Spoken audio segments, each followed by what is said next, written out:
Hey guys, you're not going to want to miss out on this episode with Connie Phung, a full-time real estate investor coming out of California. We're going to learn how she discovered that midterm rentals was not working for the investment that she made, and suddenly she had to pivot. So keep listening to understand how she made the decision to pivot from one strategy into another and what the journey's like being a full-time entrepreneur.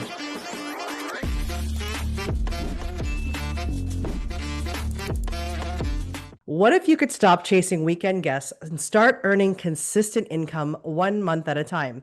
Hi, I'm Vivian Yip, host, investor, and founder of crewhomes.com and the Hestia certification. And I believe that there's a better way to build wealth through real estate. Welcome to the Midterm Rental Movement podcast, where I sit down with real hosts from all walks of life who are building real wealth with furnished rentals without burning out. You'll hear how they got started, where they invest, and how they've made the shift from Airbnb stress to sustainable, scalable income. Whether you're a short term host tired of cleaning every weekend or a busy professional looking for a smarter income stream, this podcast is your blueprint. Ready to join the movement? Subscribe now, and if you've got a great fully furnished home, list it for free at crewhomes.com. That's CRUhomes.com. Because real freedom starts with real income 1 month at a time.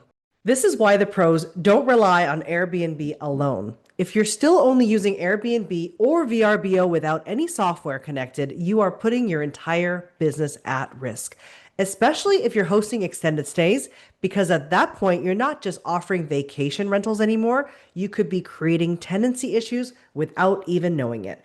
And if you're not collecting signatures on your innkeeper agreement, you are wide open. That's why I use API connected software like Journey.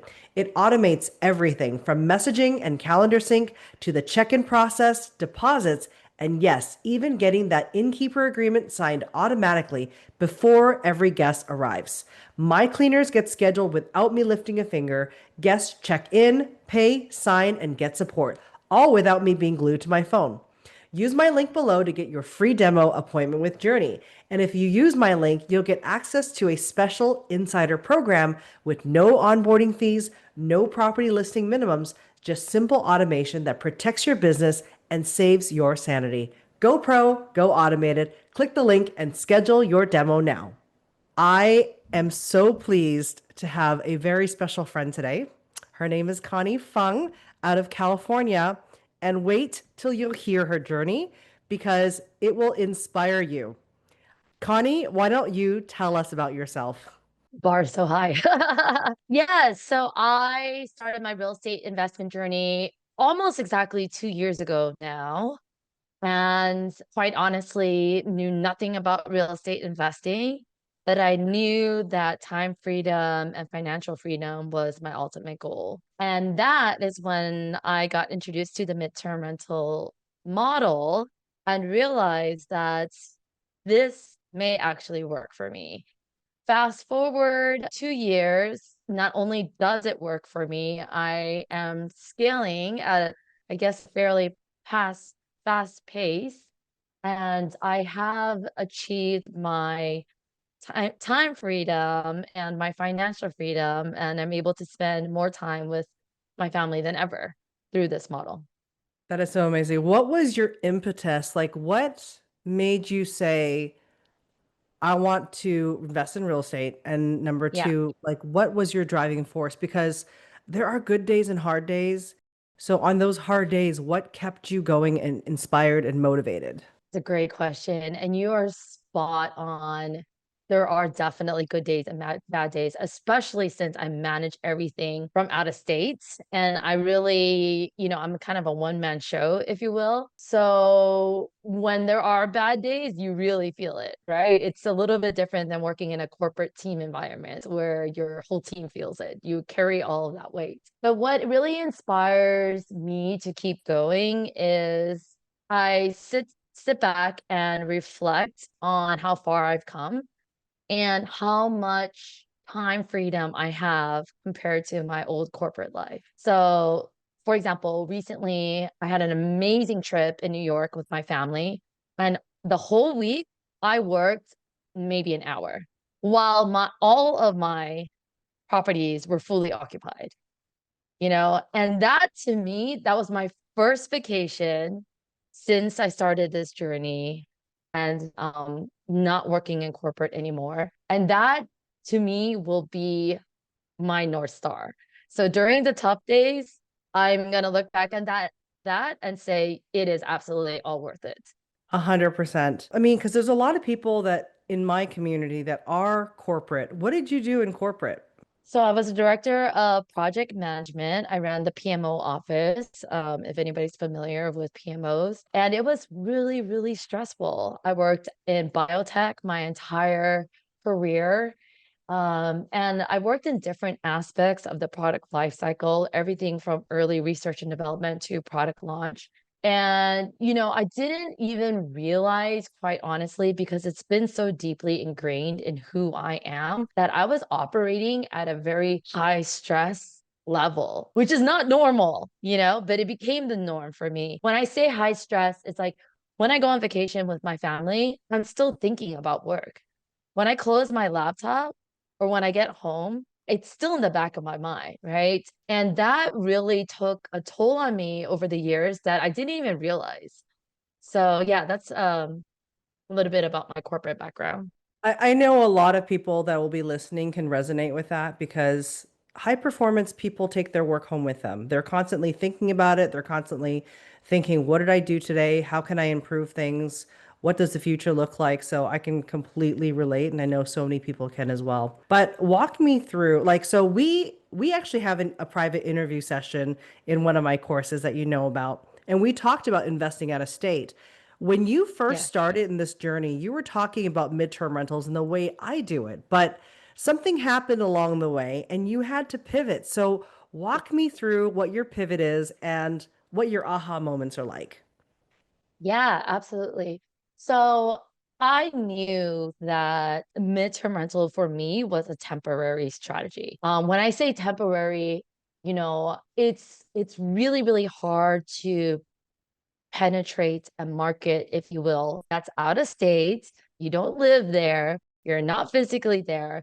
And I personally only go visit my markets and see my property once a year, right? And so I knew that, I'm the new player in the game because I've only started launching my midterm rentals 2 years ago, right? And I'm up against a lot of way, way sexier short-term rental properties in my surrounding area and neighborhood that recently turned into midterm rentals, right? For whatever reason. And so when I look at a property, I always identify multiple extra strategies. I underwrite it for a long-term rental as worst case.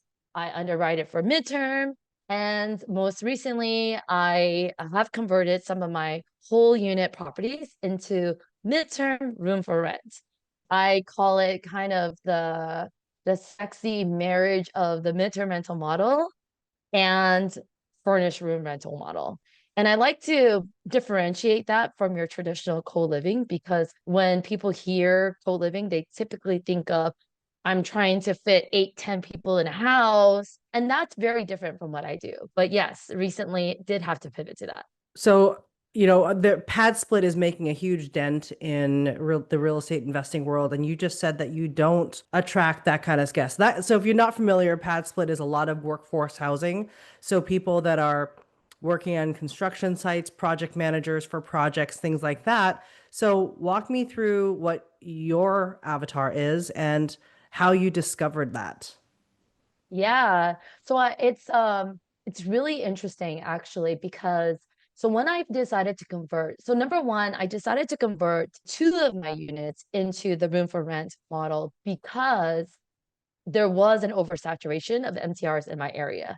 And it's fascinating because when you look for furnished room for rent, either on Furnished Finder or Airbnb, different platforms, what have you, a lot of them are not Airbnb like quality as far as furnishing goes, right?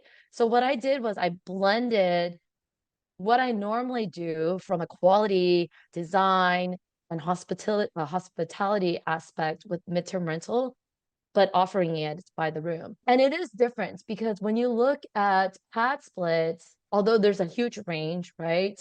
Generally speaking, A lot of operators try to maintain costs and just minimally furnish their properties, right? And what I want to offer is comfortable place to stay. It's almost exactly like all my other midterm rental properties, right? From a design, furnish, and quality standpoint. And I think when you do that, and you offer professional service, meaning it's not just my spare room in my attic, right? In my house, which a lot of these listings are. You do attract, I ended up attracting kind of a special niche of avatar that I didn't expect, which is mostly young professionals. The vast majority of people that are booking my furnished room rentals by the month are on average staying with me 2 to 3 months at a time, which is fabulous. And they're mostly young professionals, 35 and under. So, do you think that you had to write your listing in a certain way to curate the kind of guest that you wanted and also design it a certain way? Definitely. So, I put myself in their shoes, right? In the beginning, I did not. In the beginning, the very first property I converted to room rental, it was furnished as is. But then once I realized that this was my avatar, I did upgrade all of the rooms and I did do more upgrades to the property to cater to this avatar. And so what I did was, If you've got a rental, whether it's short term, mid-term, or long term, you need a solid insurance policy that's actually made for landlords. I use Steadily because it's fast, digital, and built for real estate investors just like us. No long phone calls, no back and forth, just a clean, modern way to get coverage. You can get a quote in under 2 minutes with Steadily.com. Again, that's Steadily.com, modern insurance for modern hosts. Check out the link below to get your quote today. I put myself in their shoes, right? So if I was I don't know, 27-year-old in town on an internship or whatever, a 32-year-old who's on rotation at the nearby hospital, last year residency, whatever. What do I need, right, to really feel comfortable and feel at home? So I've upgraded all my room to include a desk. So each room has a desk, and it didn't previously. Each room also has ample amounts of storage. So I have a dresser in all the rooms. In addition to some of the closets, I have storage racks, etc. So they can just store as much stuff as they need. And then, I'm a busy young professional, right? And I don't know about everyone else, but personally, as a busy in my days of being a busy young professional, I didn't have time to clean, right? So I included monthly professional cleaning, and I market that on my listing, which I think definitely helps me stand out as compared to other people. On my listing, knowing that this is my avatar, I also mention, because it is pretty common to get questions like, oh, what are the other roommates like, right? So I do mention that the home is typically occupied by young professionals. So they kind of get a flavor of who's in the house. I love that you include complimentary cleaning because it is a way to offer it as a benefit of booking with you. But Yes. selfishly for you, you get eyes on your property. When you when you do the 1000%. when you do the cleaning included, are they doing a full turnover, cleaning their beds and stuff, or just like a sweep of the home and dusting and kitchen, things like that? So in the beginning, I was doing rooms, and then it got a little complicated, right? Because you don't know what days people are working from home and you don't want to disturb them, things like that. And then some people don't want their stuff touched. So I just decided to, make it part of my SOP that there is no turnover in the room, that the cleaners will clean all of the common areas. And then obviously when the guest checks out, they will do a turnover, laundry, and everything for that particular room. Oh, I wanted to dive deep into operations since that's what I love to Yeah. talk about. Yeah. But how do you manage like people doing their dishes and laundry and bathroom, all that stuff? Because I've stayed at Airbnbs with guy friends of mine, and there's sometimes, whisker hairs from shaving and hair that in the bathtubs that obviously Yeah. don't belong to me, things like that. How do you work through those, typical roommate issues? Yeah. Yeah. So number one, I make it I'm a mom, right? So I wear my mom hat and I make it as simple and foolproof as possible. So they don't even have to think about it, right? So I put signs everywhere. When you're in the kitchen, you will know when it's trash day. When you're in the kitchen, there's a sign in your face. Be courteous to your roommates, clean after yourself immediately. Right up in the laundry room, you'll see, friendly reminder, we're sharing this washer and dryer with others. Please make sure you move your laundry in and out in a timely fashion, whatever, right? In a much shorter context. So I put signs everywhere, which helps. But in addition to that, I make everybody sign ground rules. Mm, And they know that everyone has the same ground rules. It's part of the lease process. And then, sometimes they sign lease well in advance of their move-in date, right? So upon check-in, I also send them, hey, friendly reminder, here are the ground rules, right? And then I do periodic, like I have on my calendar to send just friendly reminders throughout the month. So maybe once a month, hi everyone. I hope everyone's enjoying their stay. Just wanted to send a friendly reminder to all. Please take turns taking out the trash to the curb, right? Things like that. And quite honestly, that has helped tremendously. Like I really haven't had an issue. I love that. And how long do Yeah. your guests typically stay? 2.5 to 3 months. Oh, I would that's good. say, yeah, yeah. I haven't averaged it out recently, but I mean, some of them, like I've had one that stayed month to month for 10 months, you know? That's Yeah, they great. stay a long time. They're always more than a month for sure. Yeah. So I wanted to pivot for a minute here because when I met you a couple years ago, you were still working a job, Yes, but yes, now you're doing this full time. yes. Walk me through your journey. How did you pivot from working into being a full-time entrepreneur, and what don't they tell you about entrepreneurship? I have plenty to say.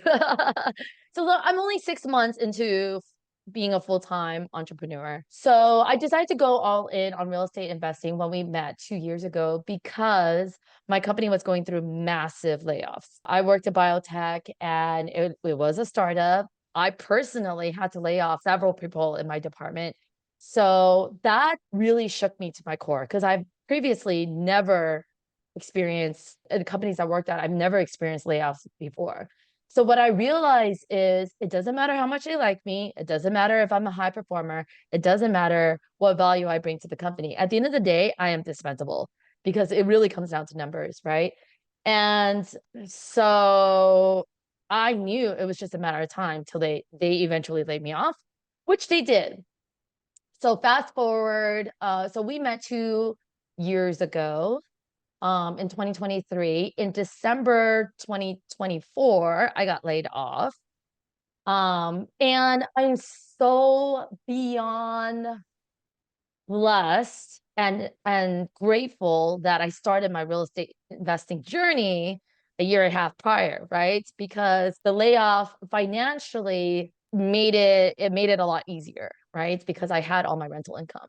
And in regards to entrepreneurship, when I got laid off, I was thinking, yes, hallelujah, right? Like this is exactly what I needed, and this is exactly what I wanted, and this is what I anticipated. Unlike most people, I absolutely anticipated that I was going to get laid off.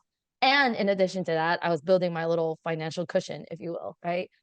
And it was so incredibly hard to make that transition.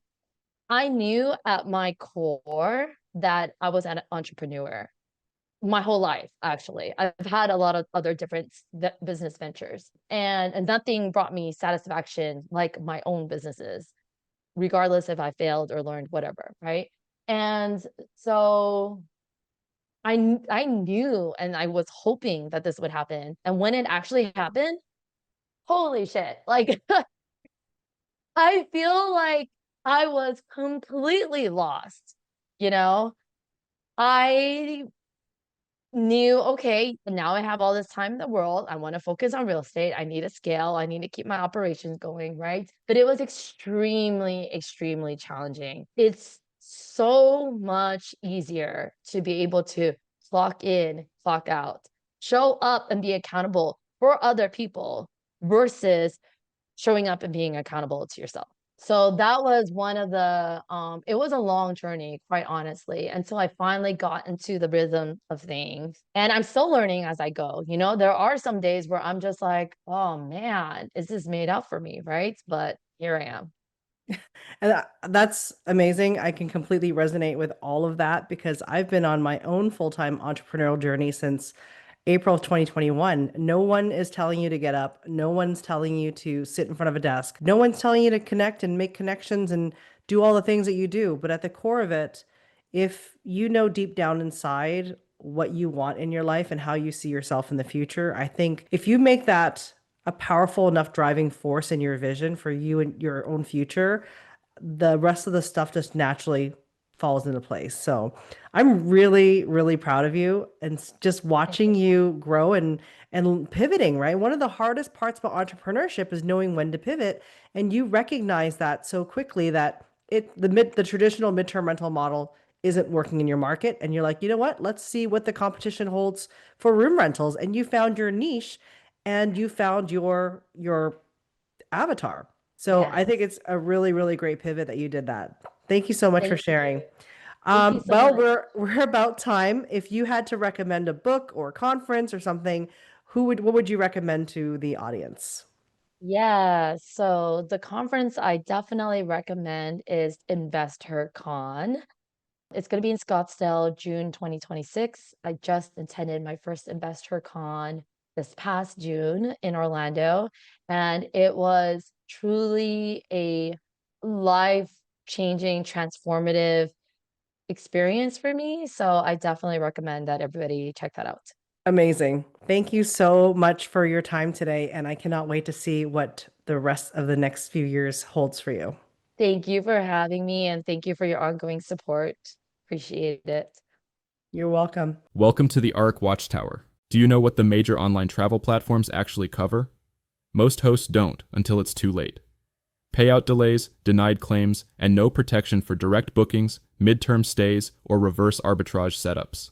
That's why there's ARC Watchtower, with up to $50,000 in damage protection and $1 million in liability coverage for every stay on every platform.